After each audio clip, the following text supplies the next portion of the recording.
Нова фаза од војната на Блискиот Исток. Израел и Иран почнаа со напади врз енергетската инфраструктура. Ирански дронови и ракети го погодија Рас Лафан, клучна постројка за преработка на природен газ на Катар и главен дел од економијата на земјата.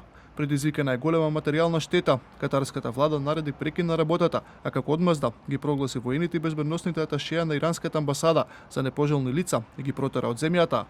Иранските дронови не ги одминаа ниту Кувајт, Саудиска Арабија и Абу Даби. Кувајтската влада потврди дека две од најголемите нафтени рафинерии се во пламен по синоќешниот напад.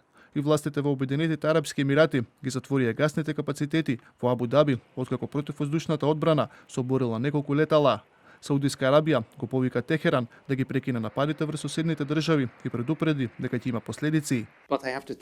Овој притисок од Иран, морално и политички, ќе му се удри од глава на Техеран. Ние секако го задржуваме правото да преземеме воена акција доколку оцениме за потребно. Американскиот претседател Доналд Трамп пак се закани дека САД ќе го уништат иранското гасно поле Јужен Парс, доколку Иран повторно ги нападне катарските постројки за течен природен газ.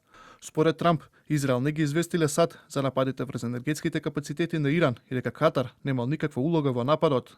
Нема да има повеќе напади од Израел во врска со ова исклучително важно и вредно поле, Јужен Парс, освен ако Иран не одлучи неразумно да нападне многу невина земја, во овој случај Катар. Во тој случај, Соединетите Американски држави со или без помош или согласност од Израел, масовно ќе го уништат целото гасно поле Јужен Парс со сила и моќ какви што Иран никогаш досега не видел или доживеал. А еден од сојузниците на Америка на Блискиот Исток, Оман, им порача на САД дека ја изгубиле контролата и дека најпаметно е војната веднаш да заврши.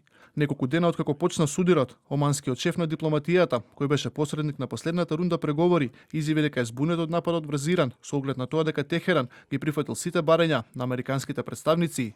Беше шок, но не изненадување кога на 28 февруари, само неколку часа по најновите и најсуштинските разговори, Израел и Америка повторно започнаа незаконски воен напад врз мирот што накратко изгледаше навистина можен. Најголемата грешка на американската администрација беше тоа што си дозволи да биде вовлечена во оваа војна. Ова не е војна на Америка и нема веројатно сценарио во кое и Израел и Америка ќе го добијат она што го сакаат од неа. Војната се повеќе се засилува и во Либан. Бројот на загинати полека стигнува до 1.000, а Израел продолжува со уништување на цивилната инфраструктура долж границата меѓу двете земји. Ескалацијата започна на 2 март, кога Хезболах се вклучи во војната меѓу Иран, САД и Израел. Израелската армија почна масовна воздушна кампања и копнени операции.